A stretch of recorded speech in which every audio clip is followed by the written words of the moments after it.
Well, that was intense. So the story of Punisher One Last Kill centers around Frank Castle, who has just killed off the last of the people that are responsible for killing his wife and daughter. And so he is wandering through the streets of New York, completely desensitized to the violence and civil unrest that is going on all around him. Crime is on the rise. Violence and shootings are just happening all around him, and he's just walking through it like it's nothing. He has bigger problems, more internal problems in his mind, figuring out what his next move is, what's left in his life. And so he's trying to put the pieces together and try and live out the rest of his days. But he is a soldier and a man of action and hasn't got a plan, hasn't got a next mission, and he's trying to figure out his life and what to do next. And whilst this civil unrest is happening, he's frequents this coffee shop and gets to know a few of the people around his local area and his apartment complex where he's staying, and gets to know the people. And he's sort of infamous around the area because his face is plastered all over the TV screens. Everyone sort of knows his story, but he's still trying to remain and keep an element of incognito and trying to sort of fly under the radar, but people still recognize him and know he's the Punisher. And so he's just trying to live out his days until somebody approaches him, wheelchair lady. She basically says that he is responsible for the death of her entire family and for killing her son in front of her eyes. And so she puts out a bounty on Punisher's head. And so everyone around that local area, she actually knows are killers and knows the people and has basically said to them, here's Punisher. She puts out a hit on him.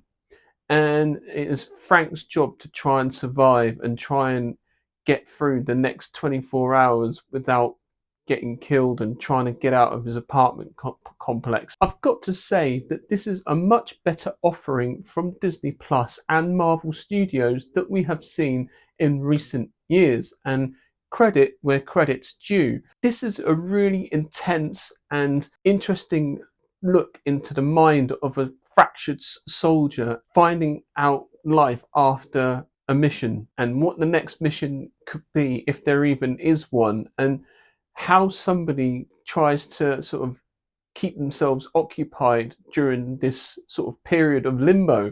And Frank Castle is somebody that is really sort of struggling with the way his new life has turned out, and dealing with grief and loss of the wife and daughter. And so it's really sort of a great character piece, and it deals with a lot of tough issues, and Disney Plus have gone quite dark with this one, and it's not like them at all. Like, I didn't particularly like Daredevil Born Again season 2 and the latest Marvel stuff that they've been doing. It didn't have this sort of dark intensity edge to it, which the Punisher One Last Kill has.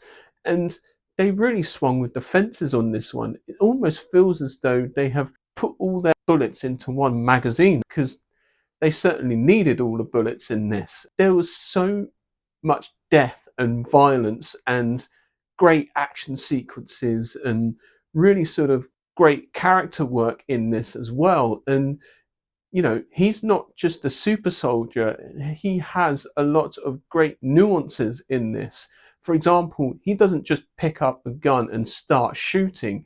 He actually checks the weapon beforehand and makes sure the chambers are clear and make sure that it has ammunition involved and make sure that the weapon isn't jammed. And he really gives the character a lot of moments like this, and it really shows on screen that he's had all this time, all these episodes of Daredevil and Punisher are all being shown up on screen. And Jon Bernthal has like such a great physicality as well. When he's doing the stunts, you really do feel like it's him that's doing it, and that really adds a lot of authenticity to it as well, especially when he's doing the gung fu. And he's really great with the weapons handling, and you can tell he's like really sort of trained and honed in his skills when it comes to that aspect, that soldiering aspect of it, especially when he's clearing a room and he's really sort of thinking on his feet, and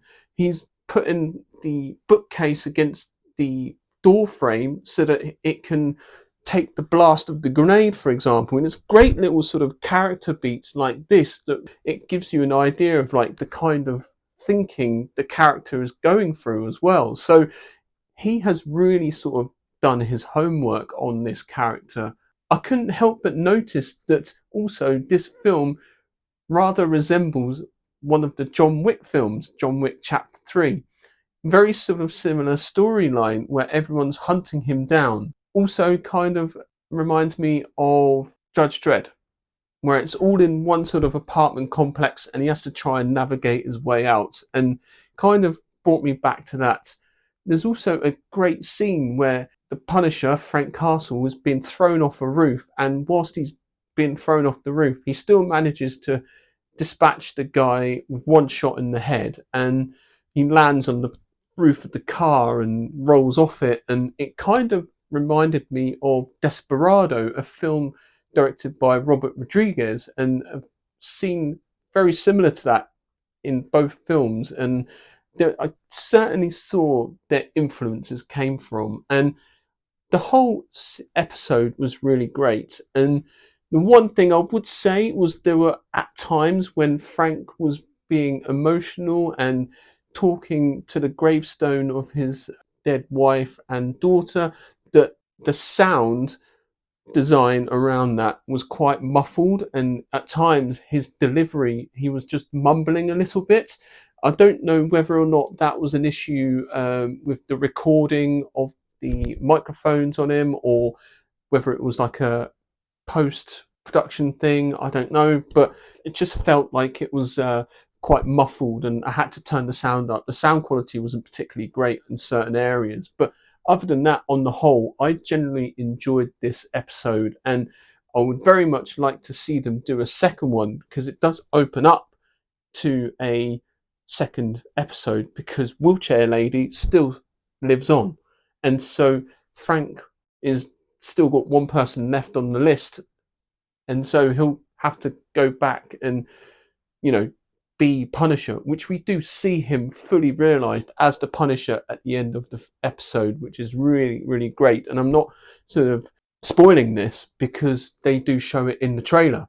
And so you see him in the full Punisher outfit, the coat and the bulletproof vest with the skull painted on it as well. And so it is really, really great. And I really enjoyed it. And it gives me hope that there is still some sort of life left in the Marvel Cinematic Universe. And I'll be interested to see what happens in Brand New Day, the Spider-Man film. So yeah, let me know what you thought of the Punisher One Last Kill episode, and are you excited for the new Spider-Man Brand New Day? Please remember to like and subscribe to my channel, and I shall see you in the next video.